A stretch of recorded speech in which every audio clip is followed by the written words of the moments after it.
Hello friends, welcome back to our channel.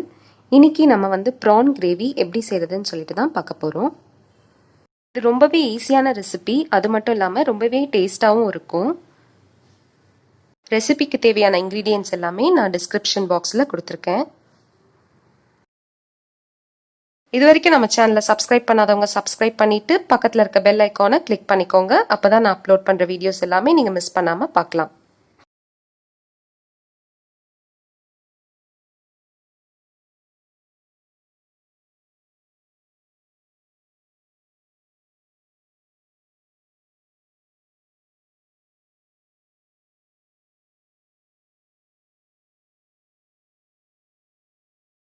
Stove on பண்ணிவிட்டு pan கொஞ்சம் சூடான உடனே நல்லெண்ணெய் ஆட் பண்ணிக்கோங்க.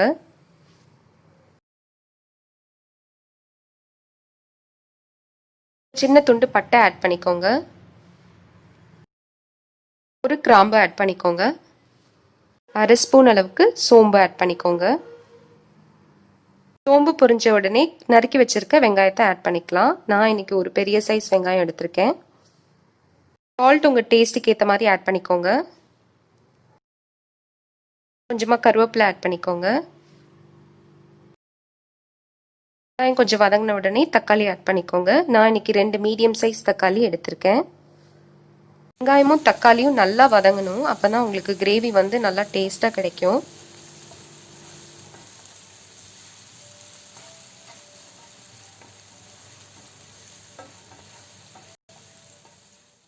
மூணு ஸ்பூன் அளவுக்கு இஞ்சி பூண்டு பேஸ்ட் ஆட் பண்ணிக்கோங்க. கிரேவி கொஞ்சம் கொதிச்சு வரும்போது ப்ரான்ஸ் ஆட் பண்ணிக்கோங்க. நான் இன்னைக்கு ஒரு 1/2 kg அளவுக்கு ப்ரான்ஸ் எடுத்திருக்கேன்.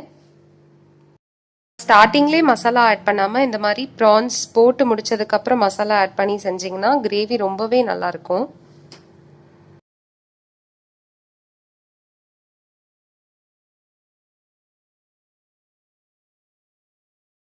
நல்லா மிக்ஸ் பண்ணி விட்டுக்கோங்க. இந்த ப்ரான்ஸோடைய சாறு எல்லாமே அந்த கிரேவிக்குள்ளே இறங்கணும். ஸோ அந்த அளவுக்கு நல்லா வதக்கிக்கோங்க.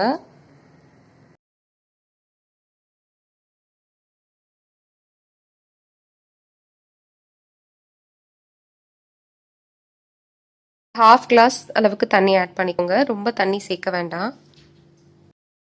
1/4 ஸ்பூன் அளவுக்கு மஞ்சள் பொடி ஆட் பண்ணிக்கோங்க. 1 ஸ்பூன் அளவுக்கு மிளகாத்தூள் ஆட் பண்ணிக்கோங்க. 1 ஸ்பூன் அளவுக்கு மல்லித்தூள் ஆட் பண்ணிக்கோங்க. 1 ஸ்பூன் அளவுக்கு கரம் மசாலா பவுடர். ஒரு 10 மினிட்ஸ் அளவுக்கு நல்லா கொதிச்ச உடனே ஸ்டவ் ஆஃப் பண்ணிடலாம்.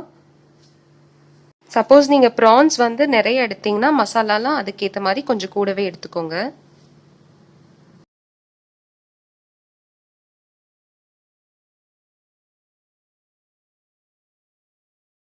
டேஸ்டியான ப்ரான் கிரேவி ரெடி ஆயிடுச்சு. ரொம்ப ஈஸியான ரெசிபி, நீங்கள் ரொம்ப குவிக்காக செஞ்சு முடிச்சிடலாம். கண்டிப்பாக அந்த ரெசிபியை ட்ரை பண்ணி பாருங்கள். இந்த வீடியோ உங்களுக்கு பிடிச்சிருந்தா இந்த வீடியோக்கு ஒரு லைக் கொடுங்க.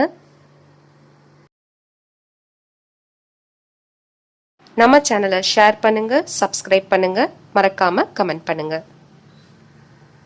வேற ஒரு இன்ட்ரெஸ்டிங்கான வீடியோவோட உங்களை அப்புறமா மீட் பண்றேன்.